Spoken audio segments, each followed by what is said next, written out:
gamers and ghouls. Welcome to episode 65 of Cinema Curse. Tonight, that was the wrong button on my... That's the right one. Tonight, 3 chilling Halloween tales from Monday night movie nights of Monster Man and Beast, the monstrous creatures in Spookies, the folly of man testing on animal in Shakma, and Beast himself, Kelsey Grammer, in Money Plane. I'm your wicked game master, Connor Lloyd Booze, and joining me today is Bri Robert. What's up, guys? How are you? And Heaton. Hey everyone, good to see you. And joining for the first time, so I won't give them goofy names, though, you know, Jason Counts. Hello, everybody. And Luna Nightingale. What's up? That's great. I just saw the background in full scale. It's a good one. I want to thank Marina Sakamoto and her band Shunkin for the use of the song Curse off the EP She Nods for opening. It's been 721 days since the strike ended and the AMPTP still sucks. And yeah, I was going to say, this is sort of something we haven't done on Cinema Curse in a while, which is another Monday night movie night roundup. Monday night movie night is a thing that Bri, Scott, and I have been doing since the very beginning of the pandemic, along with our friend Paul. We've had a few regulars come and go. Jason's been with us for, I think, 2 years now. And Luna for a little over a year, probably, I think, roughly. Yeah, roughly, yeah. And Paul couldn't make it, and Naira's also out of town, and she's been with us for a while too. And I just thought it would be cool. We've been doing a classics series this year, revisiting some of our favorites that we haven't had a chance really to revisit, and we're going to talk about some of those newer ones. But how's everybody doing? Wonderful. We're living the best days of our lives right now. So yeah, things are going great. Things are just great. Yeah, things are definitely not at all mischievous. No. No tricks for us this year. Something spooky indeed is going down now. Yeah, Luna, your name is sort of moonish in general, so evokes like a Halloween spirit in that way. And then Jason Counts as like Count Dracula, and then Jason's like Jason. You know, the scary Jason, the scariest name in horror. Yeah, there you go. Yeah. Fear strikes at the hearts of children when they hear the name Jason. But the 3 scariest names: Jason, Michael, Freddy. Yeah, absolutely terrifying. Nothing. And Chucky, another one. Yeah. But let's get to our first movie. It's become a running gag that I try to find the lowest res background image behind me for some of these, and I think I might have outdone myself with this of one of Kelsey Grammer this time. But let's that's good. That's good. Luna, can you tell us the plot of Money Plane? Yeah, of course.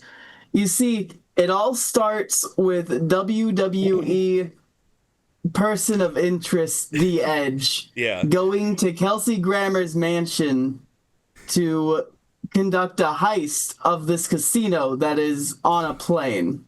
Mm-hmm.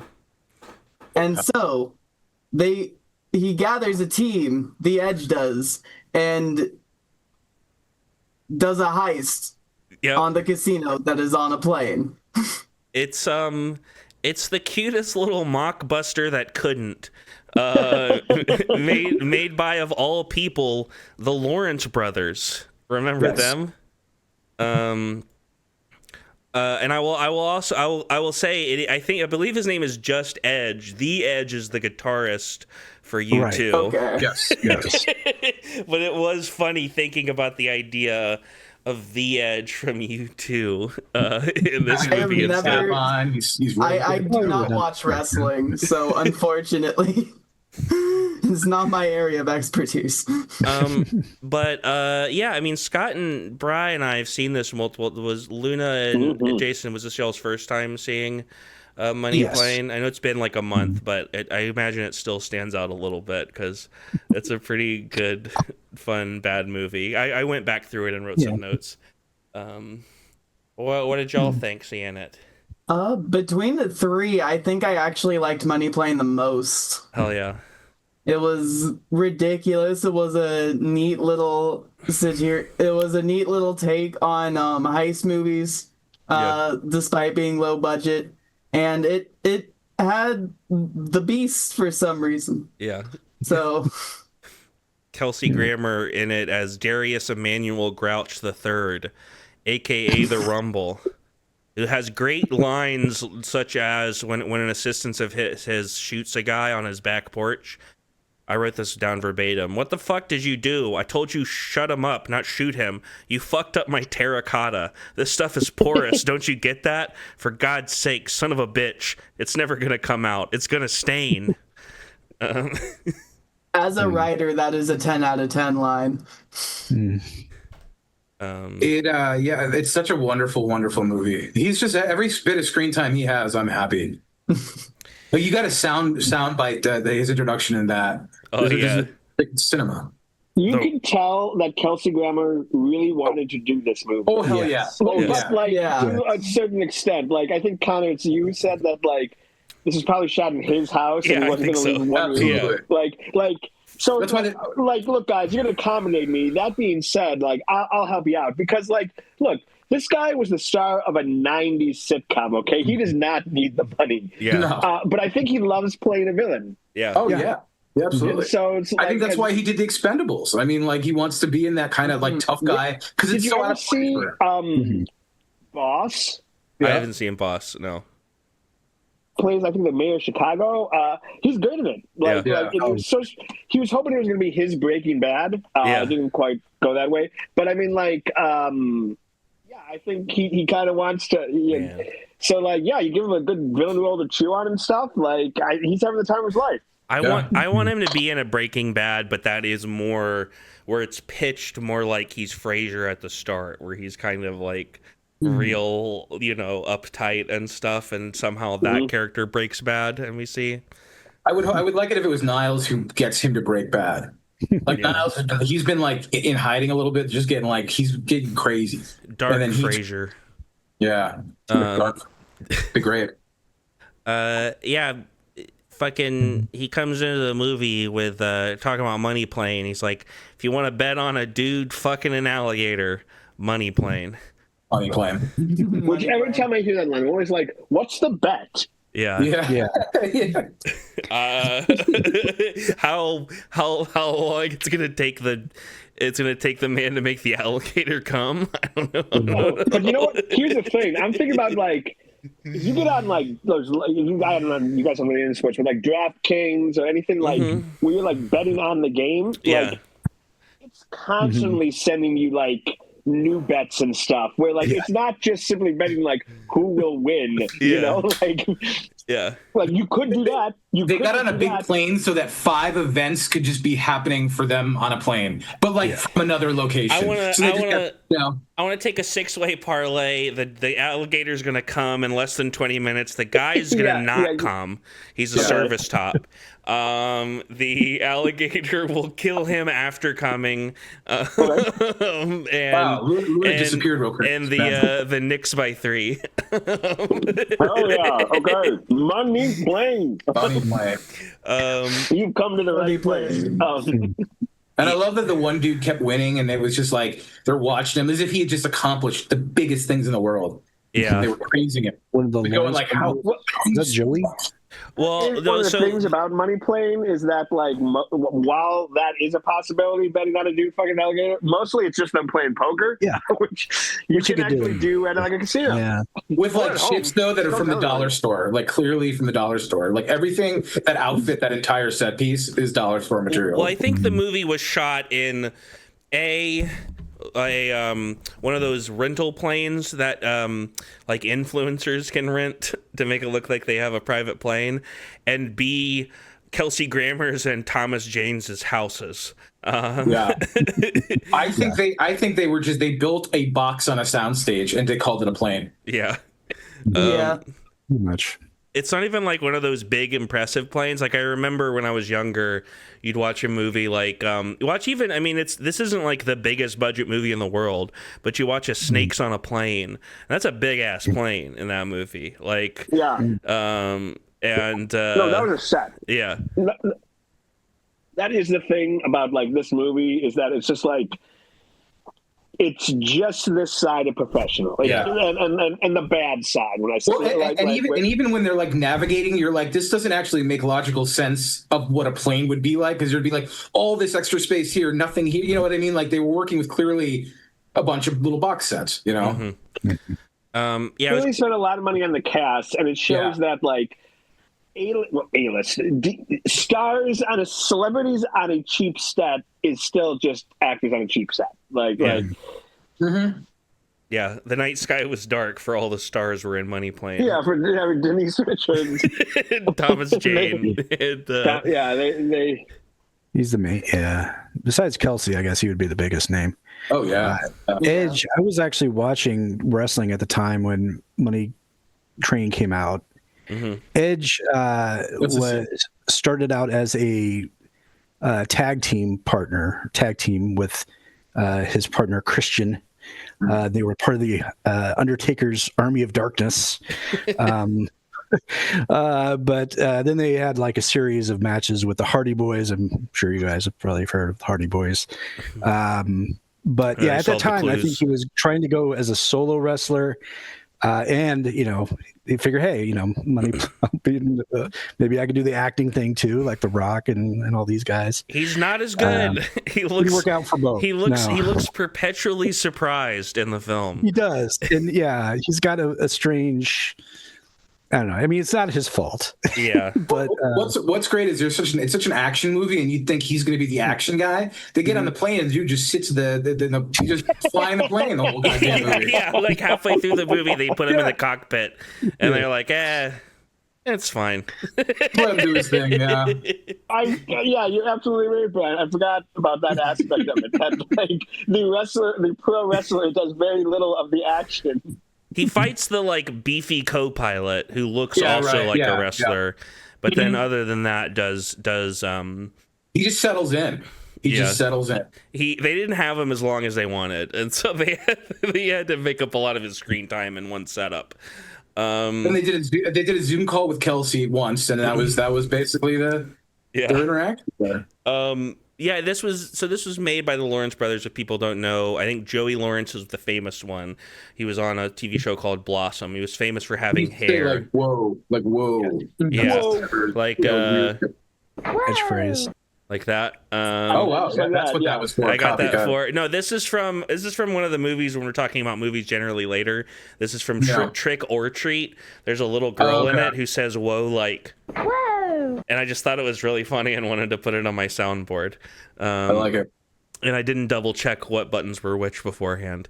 But the middle, he's the middle one, I believe, or he's either the oldest or the middle. But the baby one plays like the guy in the chair of the team, essentially, who hangs back, and he's also the director. The famous one plays the self-titled concierge of the Money Plane Casino, and he looks like he has like hair plugs or something, which is a bummer. It's very sad visual storytelling. And then the other brother has probably the best performance in the movie as the cowboy, who shows up. I guess their poker tables are multi-use because you can also play other games at them, such as Russian roulette. And that's when you know there's high-end tables when you can play multiple games. They just have to remove the top surface, and it's like, we got this guy now. 15-1. Yeah, 15-1. And the cowboy lasts one round. He doesn't do well. No, like Lex Luthor, he thought it was a little surprising that they killed him off so quickly. Yeah, definitely. I really want to make. I've said this to some people before. Maybe we could run it with this group or something one day. I'm sure Paul would definitely join for that. But I want to make a Money Plane 2 as a one-shot RPG. That involves Darius Emmanuel Grouch II hiring another team of people to take down the Money Plane 2 in order to get revenge for what happened to his son. And yeah, that's and I guess put spoilers up, but like, we're not gonna remind me spoilers on this one. What is the resolution? Because I know like they don't give the money to Kelsey. And, like, what do? They just like keep it themselves. I think they keep some of it. I know they throw a lot of it out the plane, like bozos. Yeah, I guess money. Who needs that? Basically, they make it so the Money Plane people, Money Plane Inc. I don't know. The LLC owns the Money Plane is now mad at Kelsey Grammer, so they take him out at the end, and then presumably they were, I guess, cool with what Edge and his buddies did in that case. Question mark. You showed us we had a leak, so thank you for showing us that leak. We have now sealed the leak. Yeah. All right, good for them. So that's Money Plane. Anybody else got any fucking thing to say about Money Plane? The motion picture? Because if not, I think I'm gonna throw this shit. I remember the last time I watched it was at the City Movie Club Theater. Yeah. The club for the double feature with Faithful Findings, and what a night. Yeah. Oh, that's right. That was actually my birthday, and that was like the one time we got to do it in like an actual theater. That was a blast. Actual theater, but but yeah, that was fun. But next up, we've got Shakma, starring Typhoon the Baboon here in a sensual picture with his lover. You can see there's some skin to skin contact going on. Jason, do you want to tell us what happens in the movie Shakma? Is the answer not much? What doesn't? So Shakma takes place in a laboratory. I want to say a laboratory of some sort. I don't know if they ever say exactly what they're researching in this laboratory, but they are experimenting on animals. That's right, baboons, everybody. So yeah, they're heavy putting Shakma research. They're Shakmatologists. They're experimenting on the baboons, other animals. Christopher Atkins' character, who I can't remember what his name is, he is supposed to drug Shakma, but he fails to do so. He's like an adrenaline shot or something. Yeah, and then so Shakma's out. Everybody goes home for the day except for them because it's a big game night and they can't go home yet because Roddy McDowell needs to play the game that they've all signed up for. Most of them are pretty excited about it. One of them grudgingly joins, one of the people, and so they have this game. Little do they know that Shakma is not completely hasn't been completely zonked. So he wakes up and he starts murdering, which baboons do if you're if you don't take care of him. He goes down the list of people who are stupidly walking around playing this game, which has no rules and has no objective, apparently, figuring out clues. Yeah, we'll have to talk more about that and then everybody dies, essentially, except for Christopher Atkins, who lives and carries around bloody people with what he thought expressed shock, I guess, what he was going for. Walking around until they see a stuffed animal that Shakma used to snuggle with, and then the movie ends. That's it. Shakma is a movie that took a gamble on whether a baboon can be scary and lost big. Yes. Yeah. Yeah, it's like the baboon scenes are maybe, I don't know, maybe about 20 seconds long of them like crashing against the wall. Yeah. And that's about it. That's all you get. There's a lot of baboon scenes where I think they've put a female baboon in Heat. This is what I heard on the other side of the doorway, and so the Typhoon is just on this side of the doorway going, ah, ah, ah, just like fucking,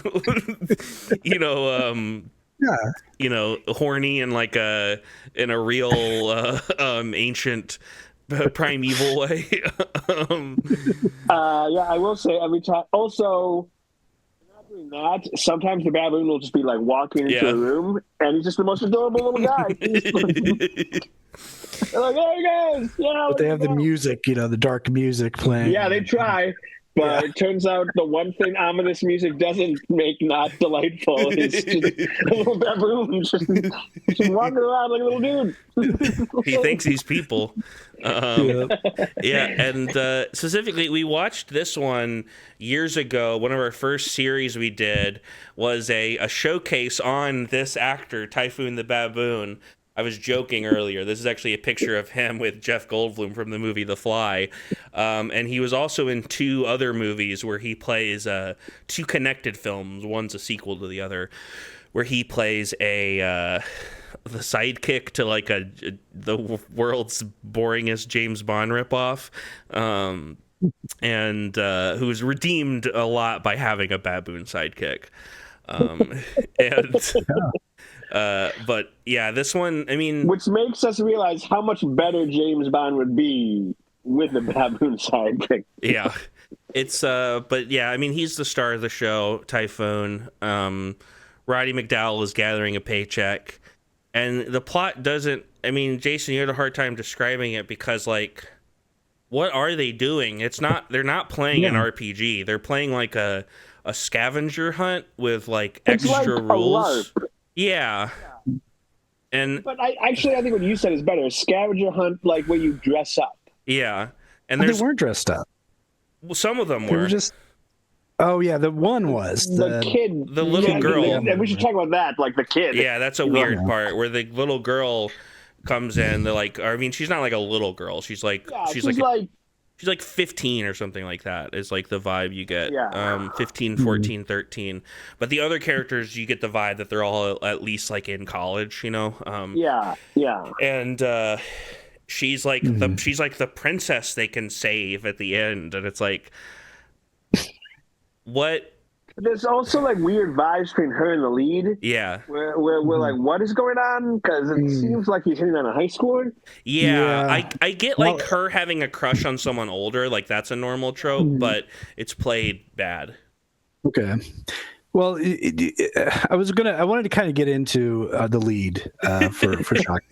No, I'm not talking about Typhoon there either. I'm talking about Christopher Atkins. So Christopher Atkins, his friend encouraged him to go to a casting call for what would be the Blue Lagoon, which was a huge hit at the time. Critics hated it, but it did a great business, great box office, very influential movie. Kind of made his career at that point. Then he made a couple of missteps.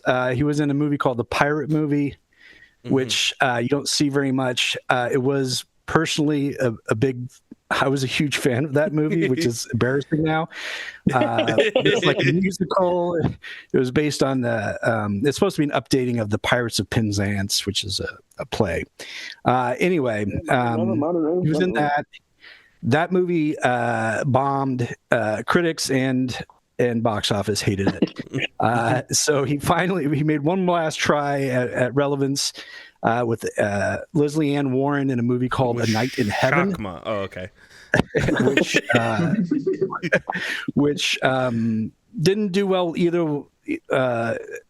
Didn't do well, box office or critically. Actually, he won a Golden Raspberry for his performance in A Night in Heaven, about a exotic dancer who seduces his teacher. I think I haven't seen it myself, but now see, you can kind of see that in Shakma though, because he never, he'd never been in a horror movie, I don't think, up to that point. So I mean, you can kind of see that he really has no idea how to react in any way that's not, a boyish charm kind of thing. Yeah. Yeah, his Wikipedia page doesn't... It says he starred in the 1980 film The Blue Lagoon and played Peter Richards on Dallas at the top, but it doesn't mention Shakma at all. Dallas, yes. He was in Dallas, and too.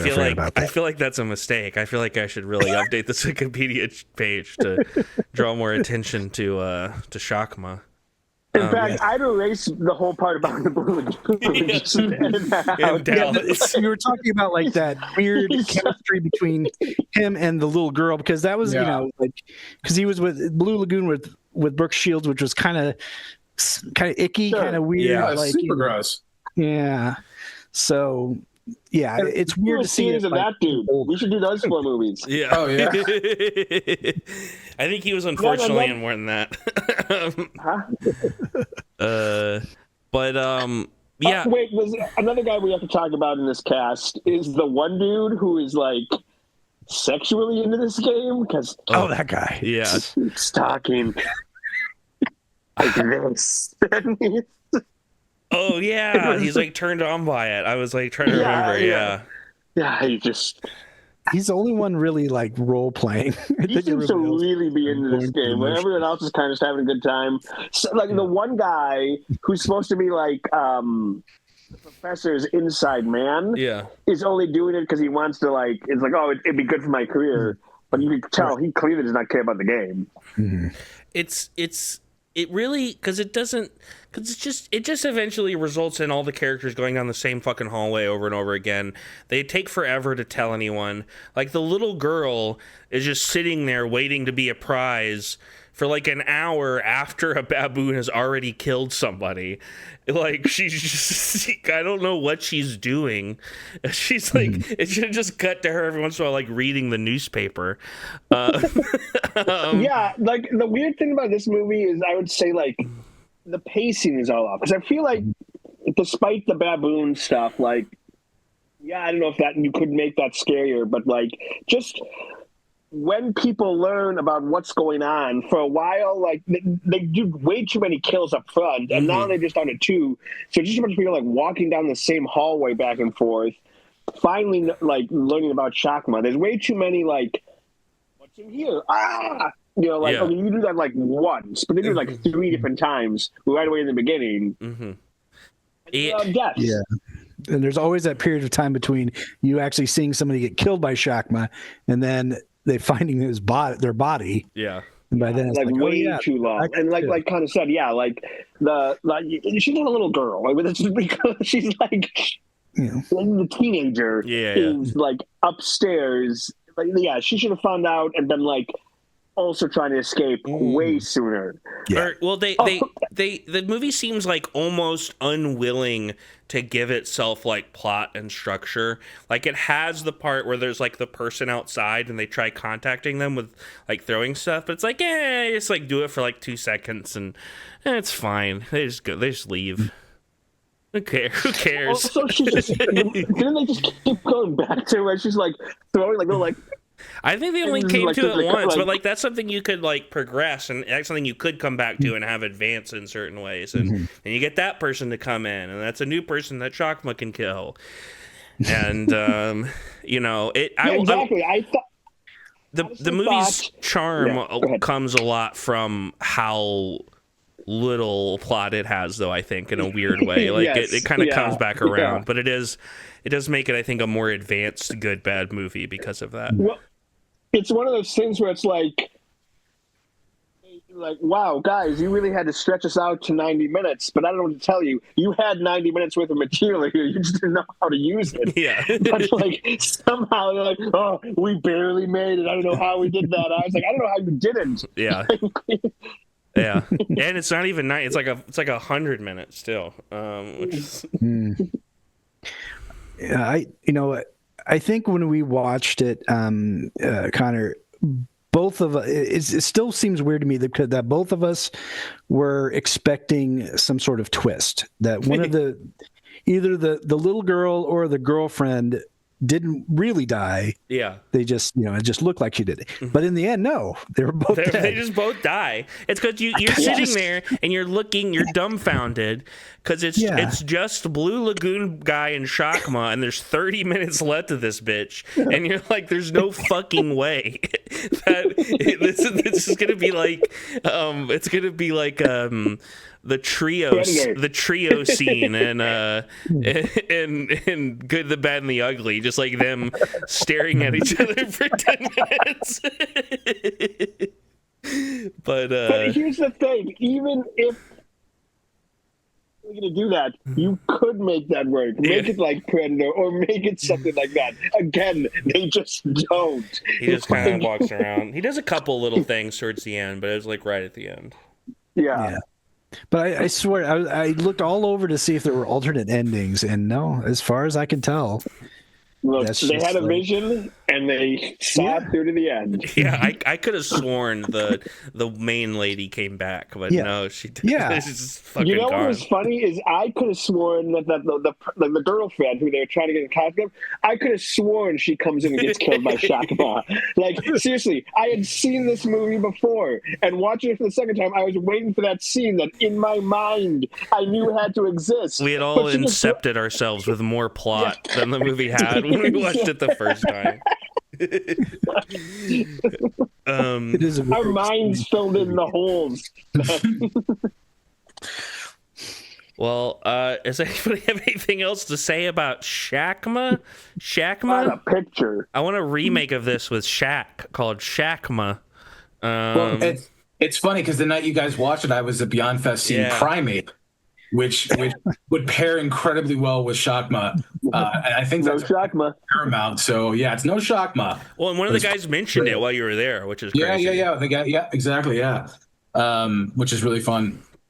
That's definitely coming out at some point at Paramount. That's a chimp, which chimps are also cute, but a baboon is inherently less scary than a chimp, I would say, because baboons are so ridiculous looking in a way, where chimps, because they start approaching almost human-like in a way, it starts to get a little more like, I don't know. This guy just looks like, look at this guy.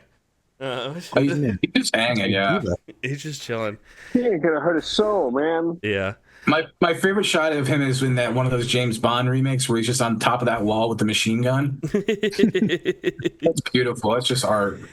Well, let's talk about this third movie, Spookies. Spookies is a movie about a bunch of spookies. It's an Evil Dead ripoff that wasn't spooky enough, so they put a bunch of random shit in it. Basically, a bunch of people show up at a house and they start an Evil Dead game, but instead of it just being like demons, there's like zombies and like muckmen and like a Grim Reaper and little critters show up, and there's like a Spider Woman also, and like I think the movie would be cool. It'd be like a toy maker. It was like made by the same room that is from the Gremlins 2 sketch from Key and Peele. Or they're just like, I don't know, what if there was like a little vampire kid who was hanging out? I don't know. What if there was like a werecat man who's just like running around and closing doors in scenes we shot earlier, that originally the idea is it was like the spooky ghosts in the house, but now it's like this cat was there the whole time. And that's Spookies, the spookiest movie ever made. And the answer is always sure. Yeah. I feel like it was like two people going through haunted mazes with a clipboard going like, yep, one of those. Absolutely. Yep, one of those. Yeah.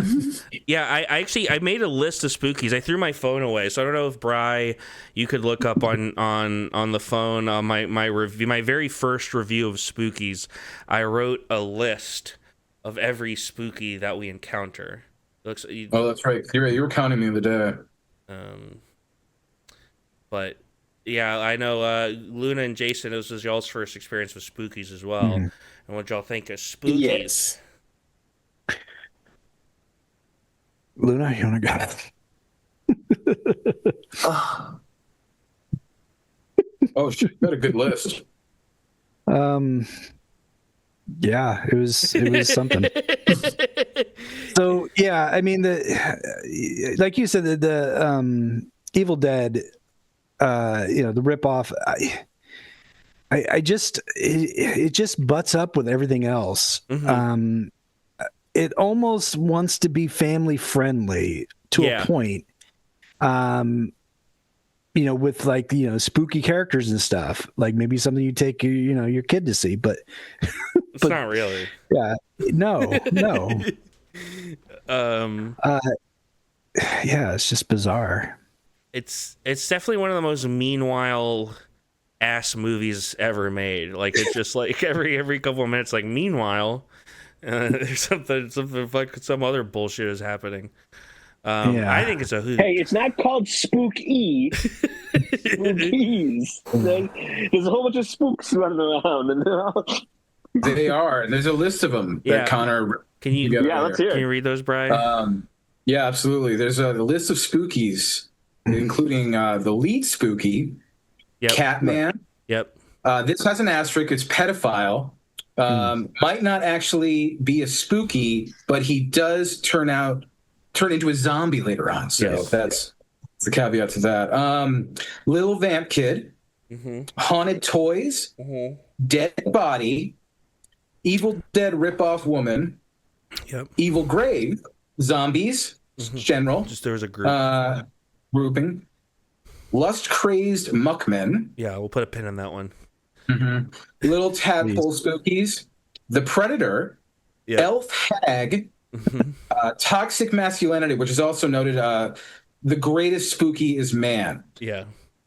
Spider Woman, Grim Reaper, Lil Spider, and Adult Baby. Yep.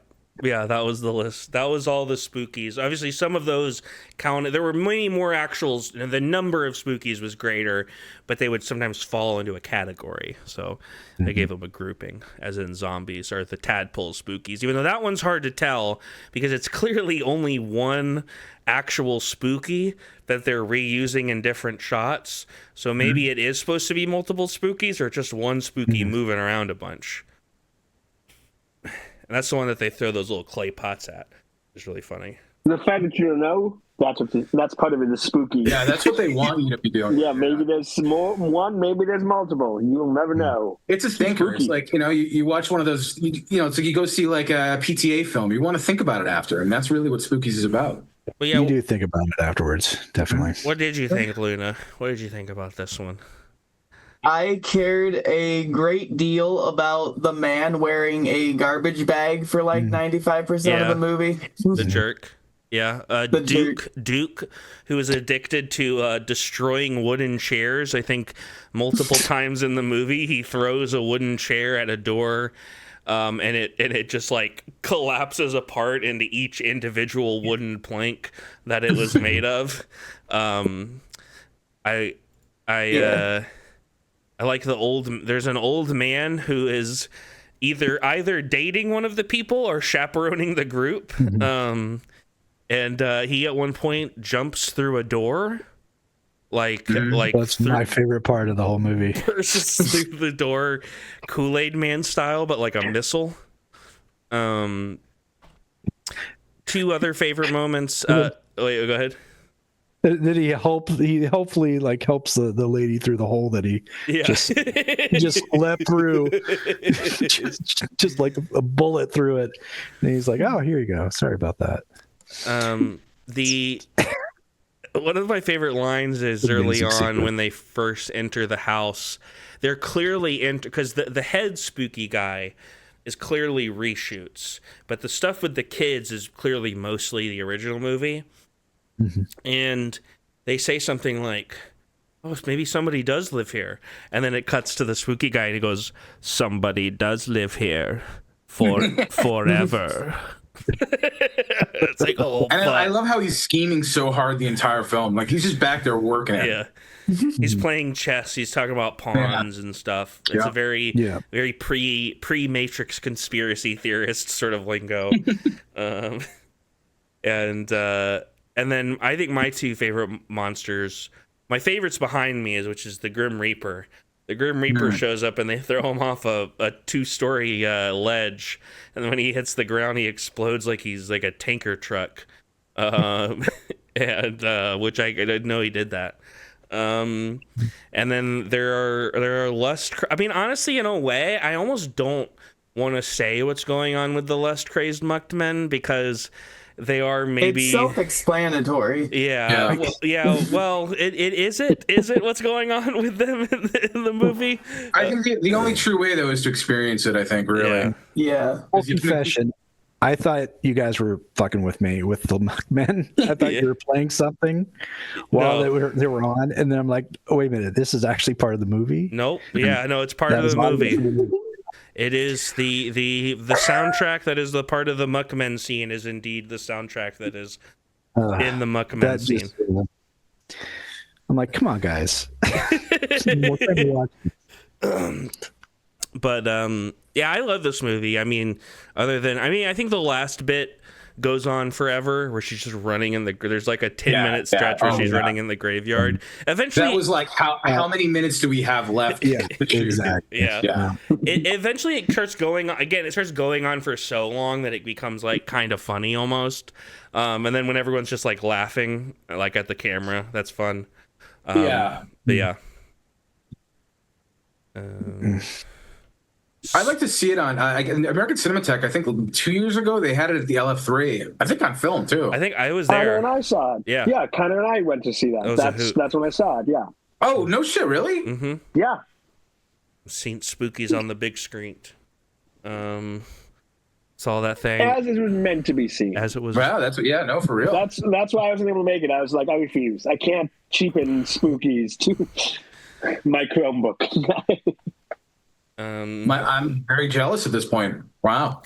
Yeah, I mean it's Spookies is up there for me. Like it is like one of my favorite good bad movies, but it's also one that's just like I think so much of the fun is just in the experience of it. Like it is just so weird, and there are also like a lot of actually good effects, and there's a lot of really bad effects too, and so you're like you never really know what you're gonna get each scene.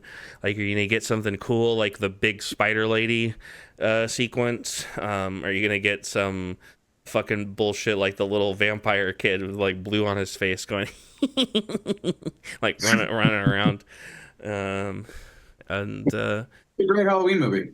Yeah, it is a great Halloween movie. Speaking of Halloween movies, does anybody else have anything to do with Spookies? Spook now, or forever hold your Spookies comments. Well, let's talk a little bit. Let's talk some more general Halloween stuff. I got this sultry picture of sorry, I just got the shivers of Scamble Shanks, the railway cat, the cat of the railway train. We watched. I'm gonna get creeped by Doloff. Stressful.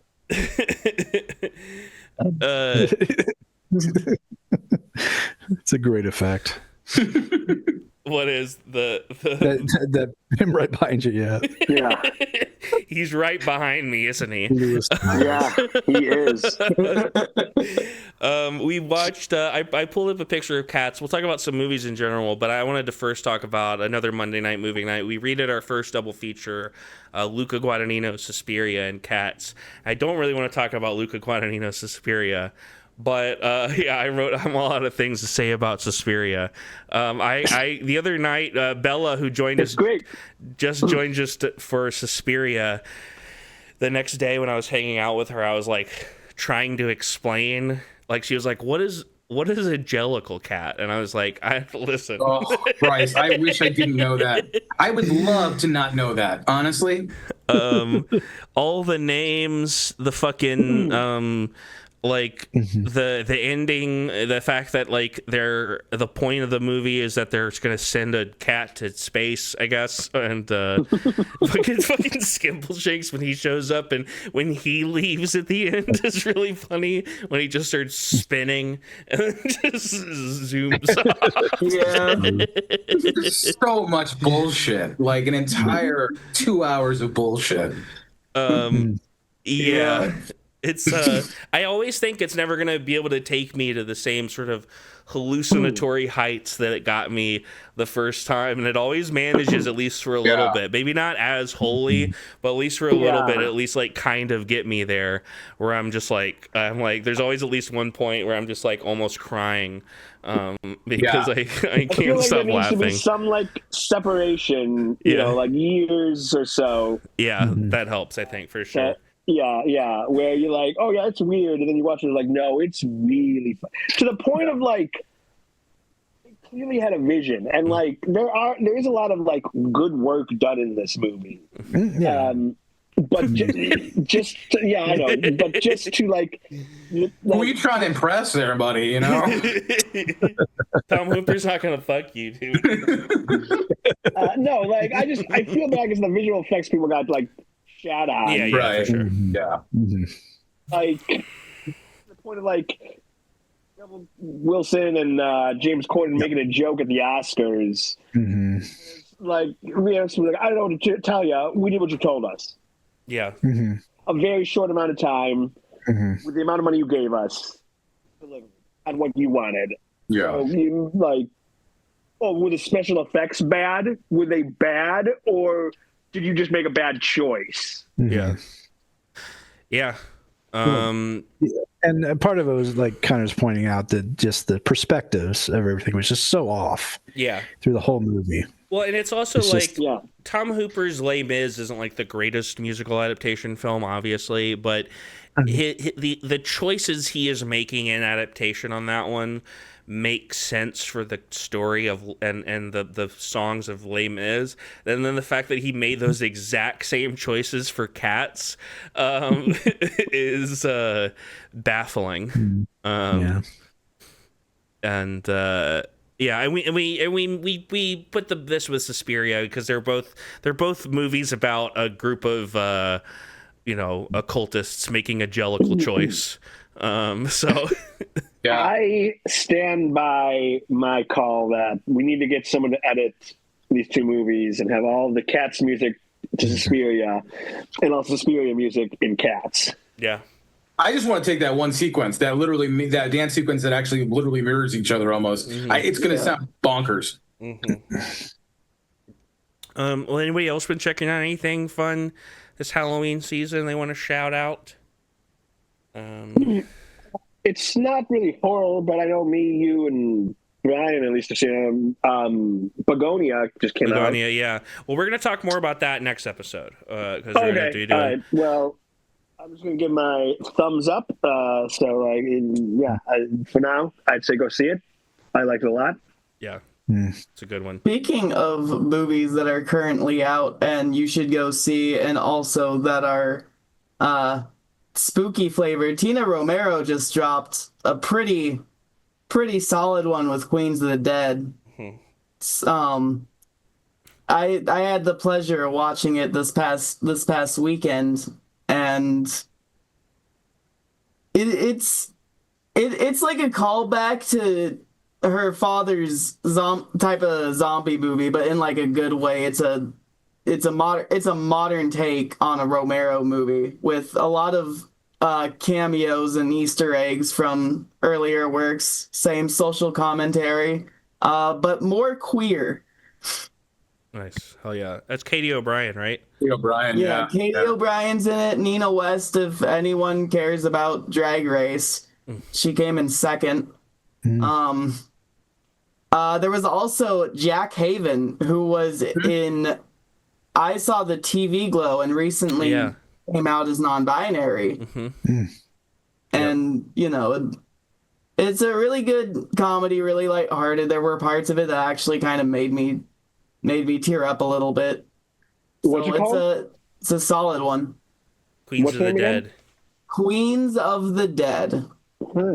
It got such a little. I mean, I was going to see it last Friday, but I don't even know if it made it through the weekend. It seemed to be very, very limited. Yeah. So I'm sure it'll be on streaming very, very soon. If not, I think they probably just did bare minimum so they can count it. But and I've actually been rewatching her father's zombie films with a friend who has never seen them, and we got to I talked about night last time, but we got to dawn and day since then, and day is really fun. We watched that literally last night, and great effects. But Dawn of the Dead, man, what a fucking movie. Like, I was just like watching that movie, like, this is like one of the best movies I've ever fucking seen in my life. I was like rewatching it, like, damn, this shit slaps. If people haven't seen that original Dawn of the Dead, that is like that's like the zombie movie, I think. Like, yeah. But yeah, we No, I was gonna say, yeah, it's funny you say that because that's the way I feel. Because I did The Exorcist last night, hadn't done it in a few years, and you're just reminded. I got locked in immediately, and you're like, this is just like the best shit ever. You know, it's like one of those. Like, you're just like nothing. You know, I literally have been doing a lot of Halloween movies this year because I do a lot of candle making cinema where I'll watch just like bullshit movies that I probably wouldn't want to sit down and focus on. So right now, I'm seriously going to be probably 50 movies by the Halloween time, and obviously the 90-minute runtime helps with that. But I decided to do like a theme overall as well, and I've been doing found footage movies. You know, in recent, there's been a couple ones that have come out recently, and I just wanted to like kind of delve in. There's some really good ones out there. I mean, I feel like you got to obviously like get yourself in a mindset of what we're in for a found footage film. But it's like the Hell House movies. They're stupid, but they're kind of fun, you know. And like obviously you have the top tier ones like a Lake Mungo, and then there's a lot of bullshit out there. But it's a big genre that I didn't realize had as many like good bangers in it. Really, you know what I just thought of? You know how I'll do like theme months. Brian, you should do a theme month of like candle making cinema, just some of the stuff you've seen. Oh yeah. It's funny you said that because I do that for all like everything that I write when I'm working on stuff. Because a lot of it'll be just that kind of randomness that I just put it on. I'm like, yeah, I'll watch this shit, whatever, you know. But then there's every once in a while I'll hit one like again The Exorcist. I'm like, maybe I'll get this done, and like stuff where I'm still could watch, you know. I pick and choose with the movies I'm doing. Like some of it, the Shudder ones are a prime example of that because you can get in and you're like, kind of good. It's bullshit, you know, like real in and out. So that you just gave me a good tee up for one of the other ones I had written down. This isn't really a horror movie at all, and it's a documentary drama. I don't know why I actually grouped it in here. I probably should have saved this just talk about next episode, but you queued it up perfectly, which is The Perfect Neighbor, which just came out on Netflix, which is a found footage documentary. It's all it's not all, but it's like mostly police body cam and police interview footage, and it's basically about like the final boss of Karen's,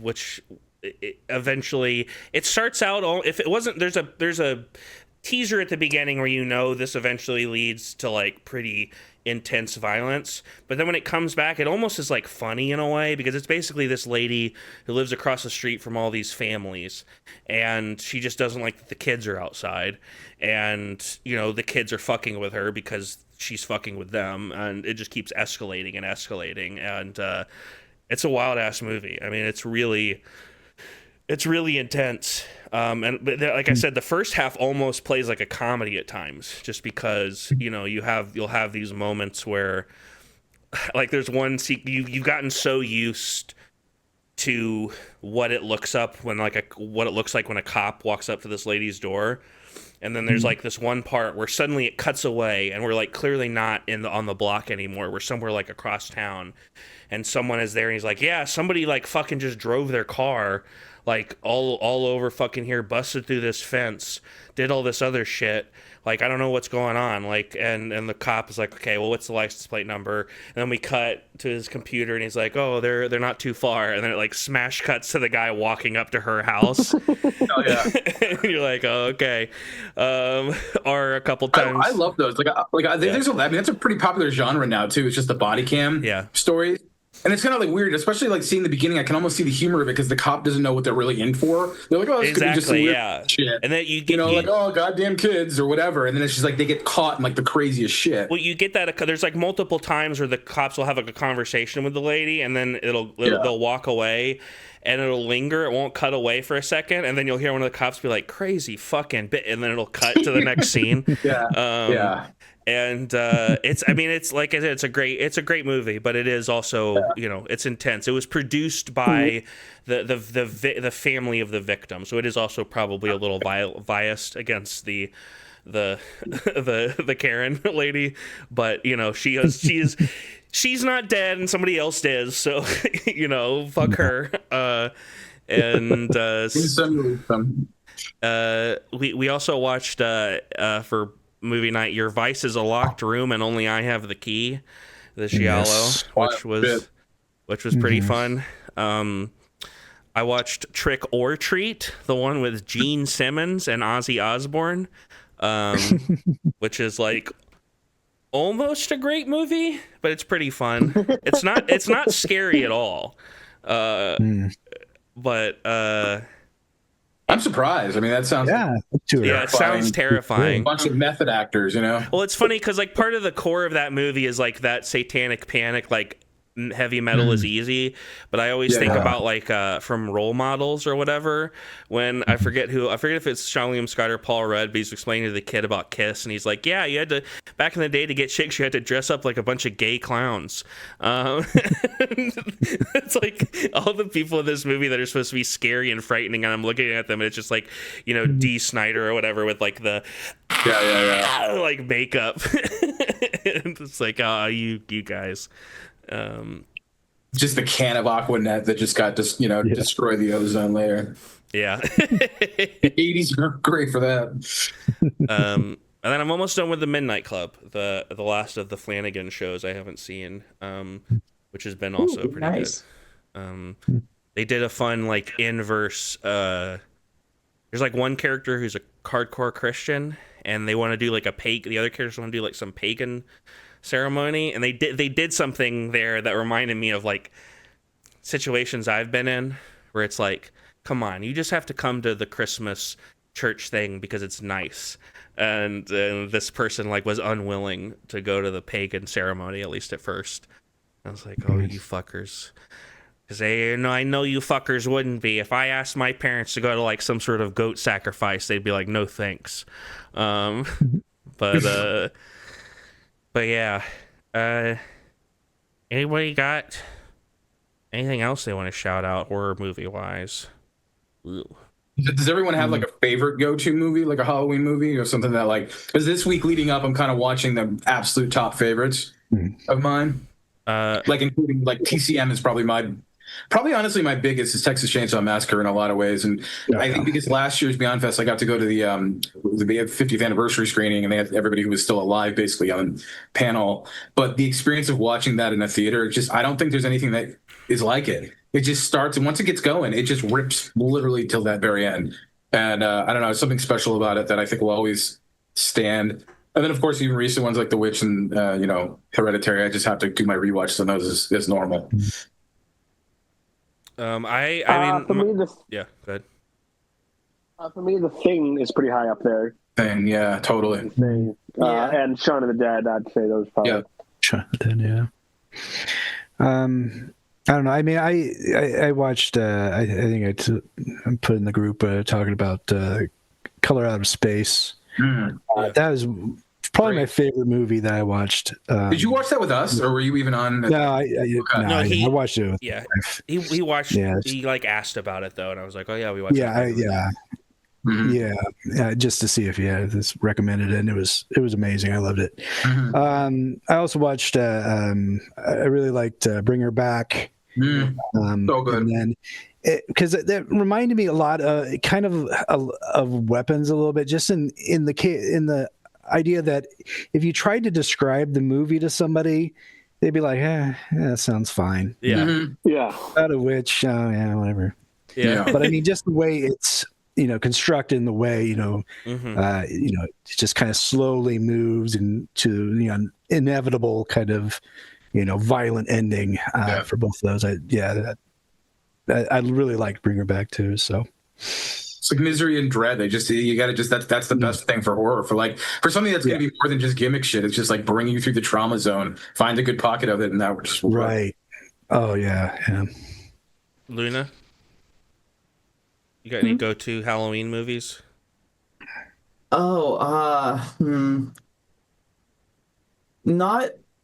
Not necessarily off the top of my head. When I think Halloween movie, my mind just jumps to like Halloween television specials. Hell yeah.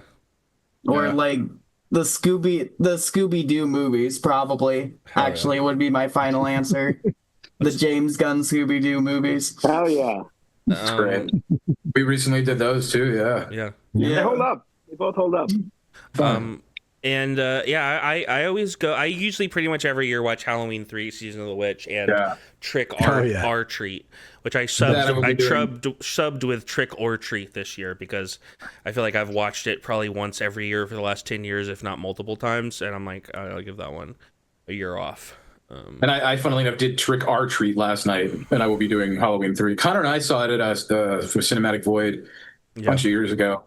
Super fun time, just blast on that one. That's a great movie. Great movie. But if no one has anything else, I think it's about time to move on to Connor's Wicked Games, sponsored by Chris Isaac. Every week, like Jigsaw, I like to play a little game. This week, Monster Man or Beast. I'm going to read the name of a horror movie. I might even read some other details like director, actors, things like that. For 1 point, you need to tell me, is the horror in that film monster, man, or beast? For clarity, like a serial killer obviously would be a man. Werewolves are monsters. A Dracula is a monster. The giant mutated cockroaches and mimic, those are monsters. The enlarged rabbits in Night of the Lepus, that's beasts. I know that's it seems like a weird thin line, but if they're like big and mutated and weird, that's a monster. If they're just like big, then that's a beast, Okay. Cujo, that's a beast. Jaws, that would be a beast. Jaws, beast, etc. Okay, let me just ask you this, and maybe I'm giving. Yeah. Alien? What was that?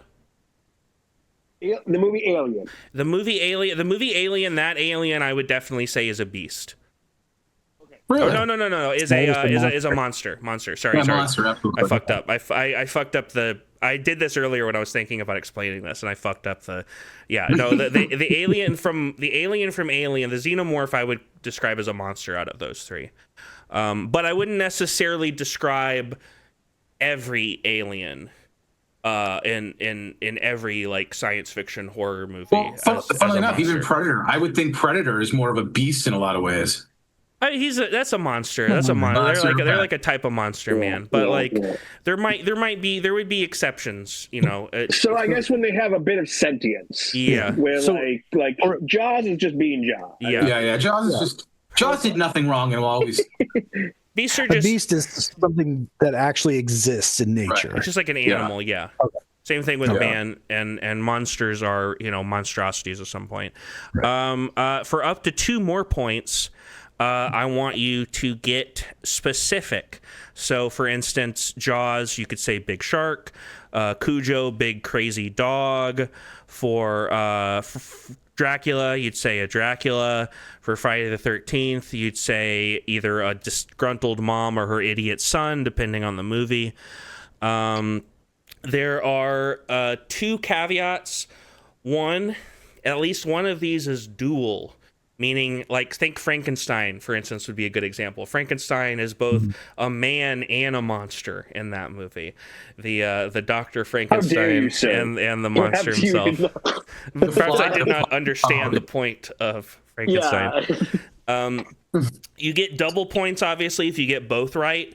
But if you try to guess 2 on one that only has 1, you get 0 points, even if you're, like, half right. But if you guess 1 on something that has 2 and you're half right, you'll still get those points. And then caveat 2, there's at least one of these that is neither monster, man, nor beast. But it works basically the same way. You'll say none, and you'll get up to 2 points for getting specific. I if they were actually a nun, like that was just a category extra. No, a nun would be a man, unfortunately. There's also going to be a Final Jeopardy style round, and I'll give an early hint. All of these movies have something in common besides just being a horror movie. And I'm actually going to start. The reason I'm doing this, I think you're going to be good at this, Jason, probably, is I'm going to start with you, Jason. We'll basically go around. Each question will start with someone, and then we'll go around, and each person will get an answer. So obviously, people who go after the first person can copy that person, but because we'll be rotating, it'll change. But you'll go first, Jason, on this first one. Okay. The Visit. Is that man, monster, or beast? M. Night Shyamalan's The Visit. I haven't seen it. Knowing M. Night Shyamalan, maybe I'll go with none. And do you have anything specific? What would it be? I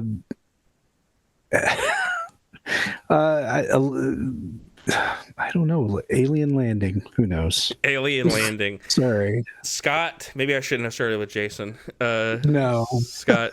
I also missed The Visit. I will say. I wish I had missed The Visit, to be honest. What would you say, Scott? I said man. And anything specific? And I'm sorry, is it like if we guess and we get half, like if I say man and that's right, but then I'm wrong about what the man is, I get no points? No. It's if you guessed man and monster, and let's say you had gotten the man part right, but the monster part wasn't in the movie at all. Then I'll say man, and I don't know, is that the like I don't know, it's just like creepy man. What? creepy. It's a creepy man. It's just let him. Luna. Okay, I have also never seen. I should have done this question letter. I do not make it a mission to watch M. Night Shyamalan movies, not after what he did to Avatar, and especially not after the old people who grow old and die on the beach. But so I'm gonna follow the pattern here. I'm also going to say man. Okay. And anything more specific? You're just gonna just my general distaste for M. Night Shyamalan. Okay. Bri? I unfortunately saw this movie. Yeah, and it's man. It's basically these grandkids and the grandparents are hanging out together, and then you realize that. I guess we're gonna have to spoil this, man. I guess it's kind of a spoiler. This movie's been out like 10 years or yeah, fair. Okay, that's fair. They basically, it's not the grandparents. It's actually these like escaped people, convict, crazy mental people who terrorize the children. Catherine Hahn is in it. The greatest part of the entire movie is Catherine Hahn, because she's basically the mom of these grandparents who's like, she's just raging and just living her best life. And she checks in on them every once in a while, and that's really it. And then these grandparents are fucking mental. Well, that's how many points is that? Certainly, that's a full 3 points, Bri. That's 0 points to Jason. Sorry, Luna. I'm going to give you 1. Scott, I'm going to give you 1.5 because you're like just a guy, which is kind of true. So yeah, it is. That's next 1.5. Up, Scott, The Birds.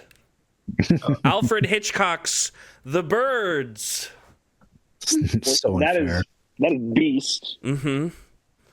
And Birds. We've seen the movie. They don't explain it. That's the most terrifying part of all. But yeah, the birds have had enough. Luna. Yeah, that's definitely Beast. Yeah. Are you copying Scott's answer? Yeah. Bri? Yeah, that's same. And I'll just add that Tippi Hedren was terrorized. Yeah. Yeah, well, that's old Al. Jason, are you gonna go with the group? Beast, and she, that precluded the lions, I think. Yeah. Later in her life. But I assume you're agreeing that it's the birds. That in the birds, the beast is specifically birds. Yes. Okay, good. That is indeed 3 points for everybody. Next, start with the birds. Yeah, I probably should have. I thought more people knew what was going on with The Visit. I'm actually pleased that not all of it, because I was thinking like, oh god, I see this movie, but everybody loves this. This just pleases me. So keep on that, please. Luna, Tremors. Tremors. That's okay. We're getting into some difficult territory now. I want to say Beast. I want to say beast because I remember that it takes place in like a desert, and I think it has something to do with giant worms. So, beasts. Bri? Unless, okay. Yeah. I'm gonna definitely. You're good. I'm gonna definitely go with monster for sure.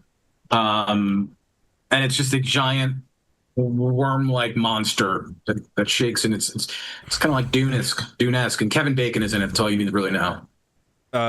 Jason? Yes, I will also go with monsters and Kevin Bacon. Scott? Yeah, monster. Yeah, the giant worm-like monsters that attack Kevin Bacon.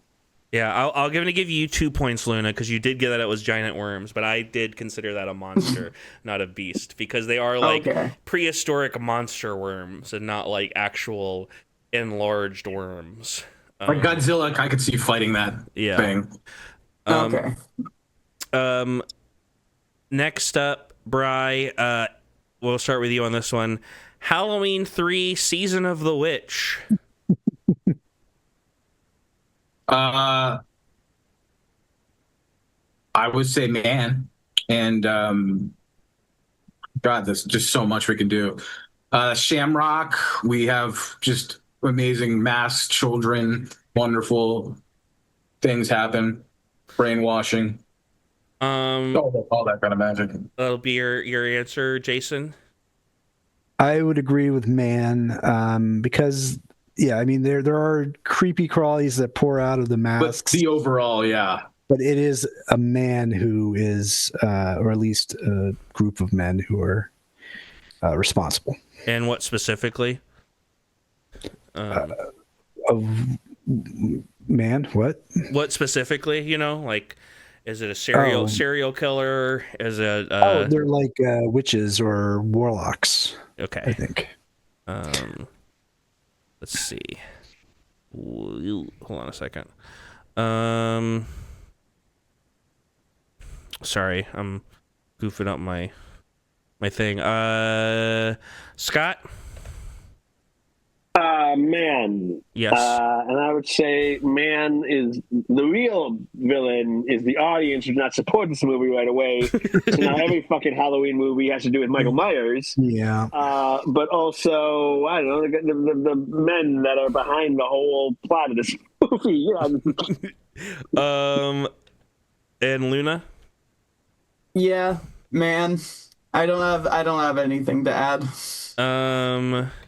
All right, everyone's getting various amounts of points. I kind of forgot what I gave everybody, but I know, Jason, you got the full 3 points. I think I gave you 2, Bri, because you kind of specified, but you didn't quite say. I was looking for like toy making witches, which I think Jason was the only one who gave me that phrase.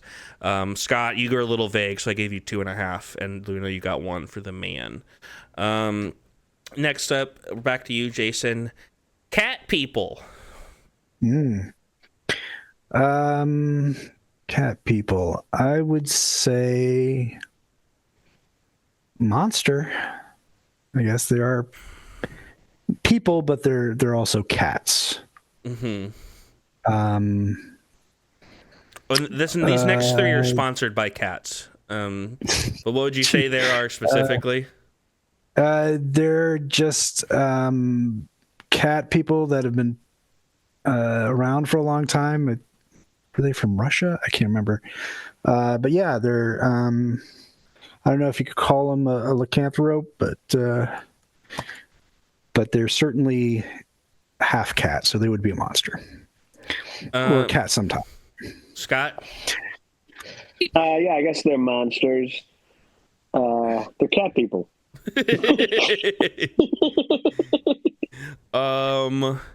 Luna? Wait, so are these specifically the cat people from Cats? No, this is from a movie called Cat People.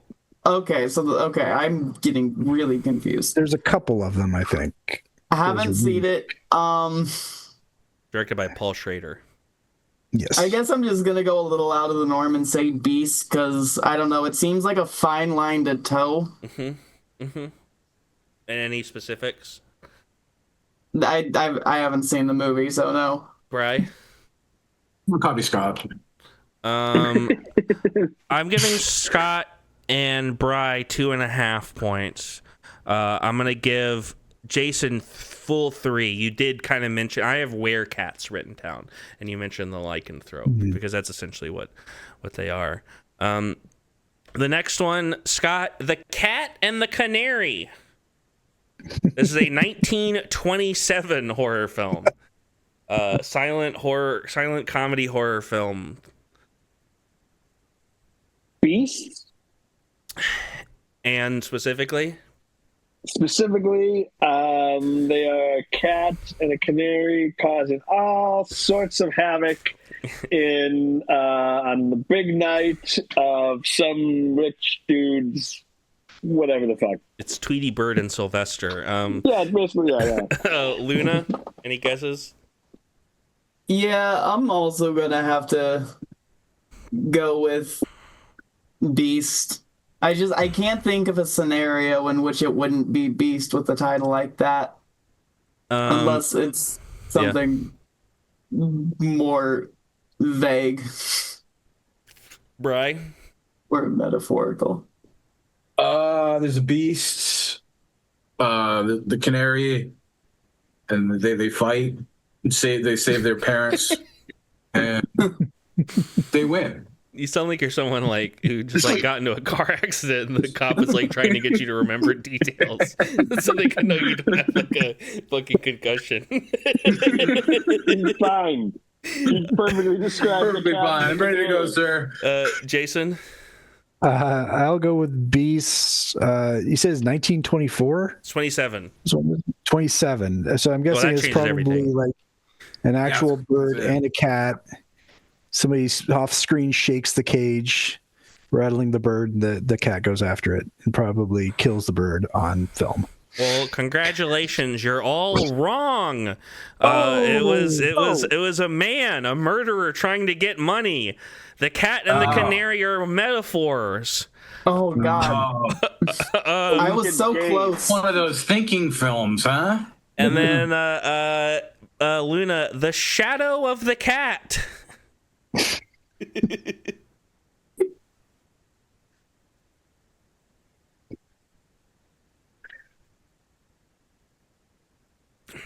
I am much disappointed in myself.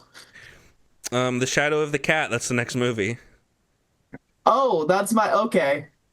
Wow, you're just rattling off movies I have not seen. Yep, it always gets a little harder. This is the cat section where all the movies have the word cat in the title. Okay, then I'm probably going to be out of luck unless you say the Aristocats.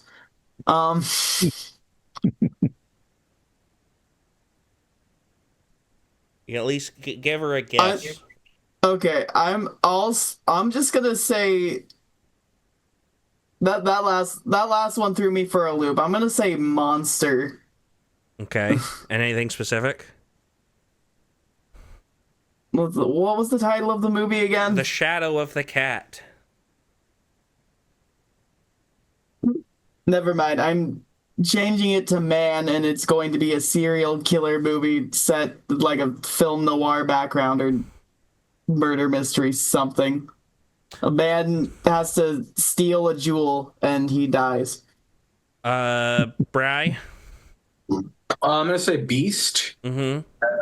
Violent revenge film. All right. Anything more Doesn't specific? necessarily have to be violent. What beast? I think the Beast is like helping their owner or something, or like whatever. They're the protagonist, but also they're violent. They're revenging. You're saying it's a cat? Yes, the cat is. I think the cat is the main protagonist. Jason? Could I ask what year it was made? This was made in 1961. 61.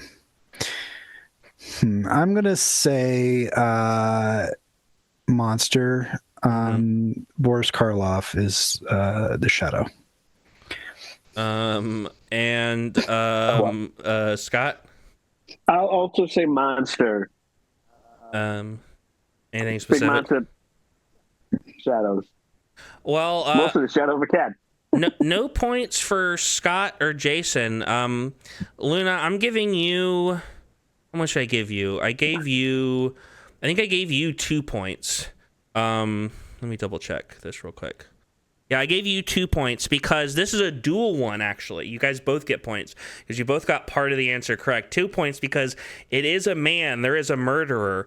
But then I gave I gave you a full 2.5 because it is a beast, it is a cat, and it's specifically a cat out for revenge. Yeah, I've heard of this movie. Yeah. It's been on a list because I've been on one of my revenge film lists, and that's where, yeah. And they're like avenging because didn't the owner die or something or like got murdered? The murderer and the cat are like opposing forces essentially. Yeah, in the movie. yeah. But Bri, we're starting with you on this one. The Fourth Kind.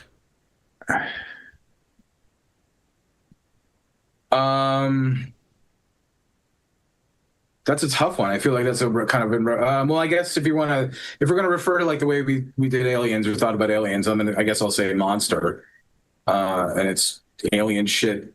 It's the actual contact with aliens. Jason, I'll copy that one. I haven't seen it. Scott, yeah, that sounds good to me. Like an alien monster, and it's an alien. Luna. I just want to clarify if this is Close Encounters of a Fourth Kind or just The Fourth Kind. It's just called The Fourth Kind. Okay, then I'm going to say Monster, but I am going to add that it is not aliens, but fish people. All right, you shouldn't have done that, Luna, because everyone else is getting 2 points. I'm technically this was the Nun because you don't see them in the movie and they aren't depicted. I kind of forgot about the Nun. It's the conceptual threat of aliens, right. And so they just kind of exist off camera. But everybody got that wrong, so there's no different. If some people had said Nun and some had said Monster, I probably would have just given everyone a point. You know what I mean? But next up, starting with you. Jason, SSS. That would be a beast. Snake specifically. I just don't know. I know I started watching it once, but Really? Yeah, but I didn't finish it. Scott? Yeah, it sounds like beasts, and those beasts are snakes. You know, it had Strother Martin in it, who I love. And I'm going to say those snakes are attacking like a small town where you don't have like... to get this specific. It's fine. I'm just trying to get some fucking points. Luna?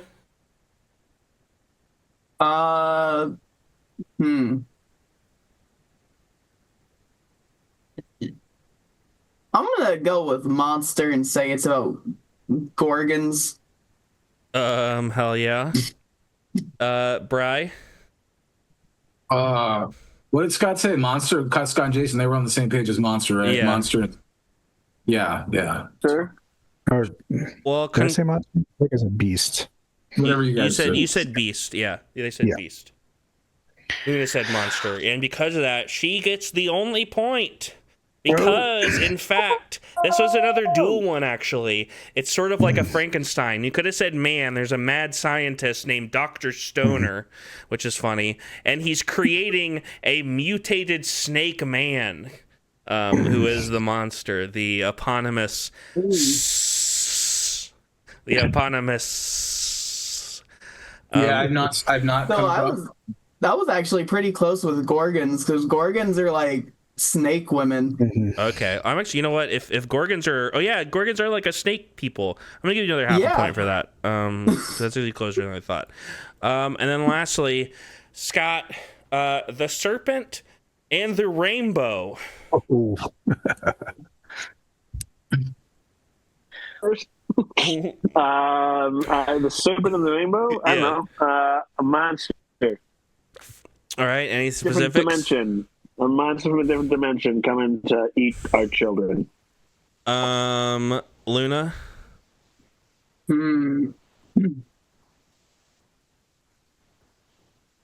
I'm going to say man, and I'm going to also guess that it is a story about Lucifer stealing the rainbow from Moses or something dumb like that. Some type of Christian allegory. Oh, yeah. Bri? I remember this. I think I saw this a long time ago. I think I know man, because it reminds me similar, like, honestly, Halloween 3. Because it's something like where they, like, I think they, like, poison, or they it's something like within the community or something, like poison people. I forget if they turned into anything. So I think it's just that is what I remember. And Jason? I'm going to say man, specifically a man who nails a other man's balls to a chair. Oh, wow. All right. The points, I'm not sure where I gave exactly all the points at. I gave you 2 points, Jason, because you are correct. This is another dual monster movie. I think I gave you a point, and Luna as well. I forget exactly who I gave points to, but this is a dual monster movie. There's voodoo zombies, which are monsters, and also men. There's a Haitian military, an evil Haitian military, and that includes the man who nails the balls. Yeah, I guess maybe I did not see this. I need to read it. We have to do we're going to do a final Jeopardy style question here. I'm going to give everyone their points. Right now, Bri, you're in the lead with 19 points. Jason, you've got 18. Scott, you've got 15 and a half. And Luna, you have 11 and a half. And the category... The punny category title for this final question, before I get to the question, is company culture. Company culture. And so I would like everyone to secretly wager how many points you're going to bet in this final Jeopardy before you get the question. Everyone just secretly amongst themselves wager how many points they're going to risk. Does everybody understand what I'm saying, basically?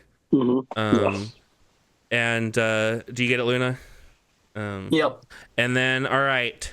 So we'll start with here's the question. Appropriately, what studio distributed all 10 of these films? I'll give everyone a moment to think about that.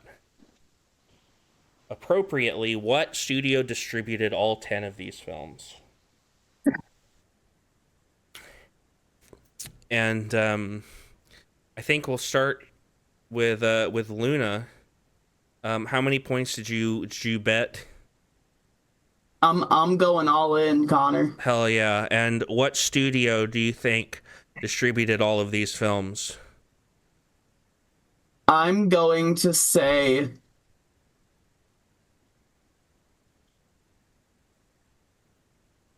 Warner Brothers. Bri, I'll get to the answer in a second. Bri, how many points did you wager? All of them. Can't take them with you. And I feel like I'm going to be wrong on this, and I'm going to kick myself. But I want to say New Line because of Freddie, but I can't think of if they were all on there. My brain isn't doing math, but I'm going to say that's what I'm going to do with New Line Cinema. All right, Jason, how many did you wager? 8. Okay, and I'll say MGM. And Scott, how many did you wager? 15. 15, okay. And what's your answer? RKO? Sadly, nobody got it right. It was the studio that I would associate most with horror, Universal. Yeah. As soon as I answered, I was like, right, distributor. Unfortunately, you know what I'm gonna do, Luna and Bri, y'all tied for 0. I normally don't give a a prize in that case. So I'm going to boost everyone's point by 1 because this is Luna's first time. But congratulations, Jason. You got a gold medal.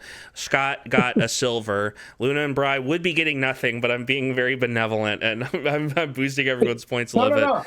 So you guys both get bronze. You don't want it? All right. If you don't want it, do you want it, Luna? Do you want the bronze medal? Or I mean, if it's my first time, then sure, I'll take the bronze medal. I get that. I get that. I deserve it at all. Because for me, it's going to just come back later on. The participation trophy. Hell yeah. Yeah. Well, yeah. And Scott, do you have your segment? Yep. All right, let's go over to Scott for. All right, welcome to Scott's Comic Corner, brought to you by Eric Clapton and DraftKings. Now you can bet on a dude fucking an alligator from the comfort of your own home. All right, so normally I'm talking about Marvel and DC, but today we're talking about the Turtles.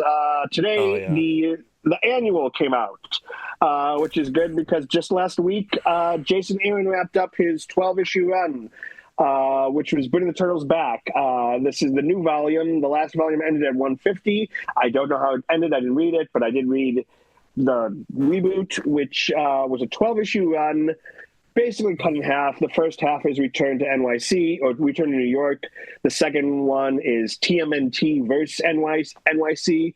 It's essentially one long story, but you can tell like the split, mostly for the trade paperback, which I would definitely suggest picking up. It's great. It's really character-based. Each issue, it's telling one long story, but also each issue is told from the perspective of an individual character, usually one of the Turtles, especially the first 4 issues in the run, because the Turtles are all separated.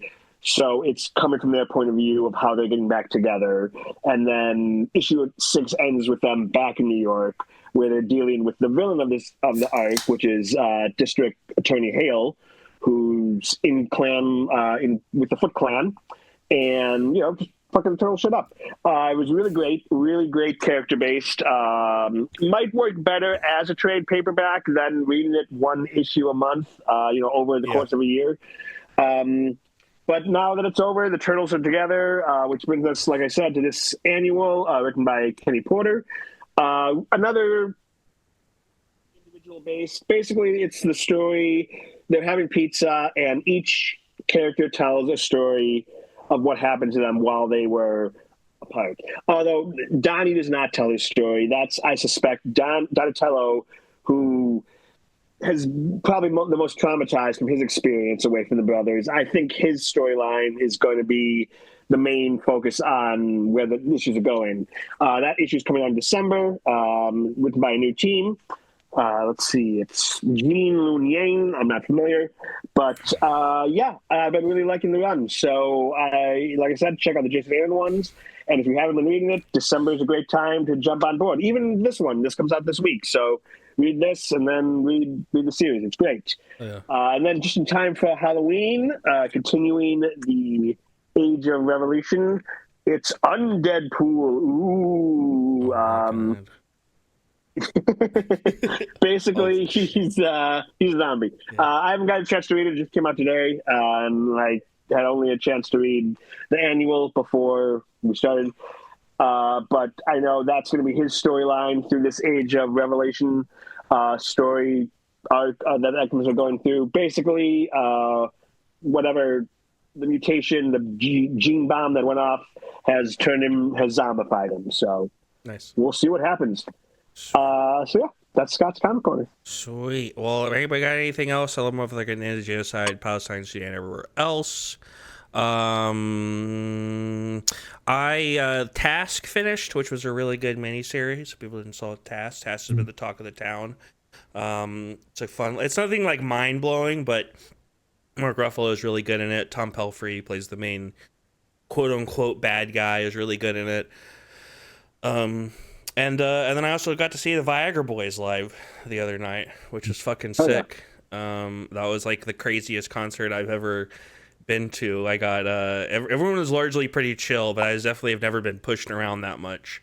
at an event that I've paid for in my life. There was one guy who got kicked out because he was like, because I was sort of to the side near the pit, but not in the pit. And there was one guy who was near us who was acting like where we were was the pit. And then like four songs in, the security comes over and we're all like, oh, that guy, get him out of here. We'll push him to the middle. Always one. Well, I literally said that to him at one point. I was like, dude, go to the center. Like, I'm just like, fucking, what are you doing over here? Like, we're clearly not in the area where the pit is. But I don't know. It was funny. But it was a great show, great live performance, great band. People don't know them. Check out their new semi self-titled album. It's essentially self-titled. It's Viagra a Boys. But yeah, anybody got anything else they want to shout out before we run this thing into the station? Well, yeah, we next week, or not next week, in next episode, in 2 weeks, we're going to start our road to the Oscars. We're going to be talking about Begonia, as you mentioned earlier, One Battle After Another, finally. I need to fucking see that Rock movie, The Smashing Machine. There's a bunch of shit that's come out that we might talk. It's going to be a big ass collection. We're going to have to get Daisy Green on that one again, because, yeah, I want to talk about If I Had Legs, I'd Kick You, which I just saw, which was really good, and, After the Hunt, which that one I really need other people to see so I can talk to them about it. Yeah, and then after that will be James Bond Club. We'll be starting in late November with Dr. No and From Russia with Love. I want to thank Bri here for composing our outro. I want to say like and subscribe, smash that like button, follow us on CinemaCurse666 on TikTok and Instagram. Share this episode with your local money plane enjoyer. I don't know. I didn't have to really. I hit a wall. Money plane on pilot. Money plane pilot. Yeah. The money plane terminal at your local undisclosed airport. And yeah, I think that's about it. So yeah, bye. Bye. Bye.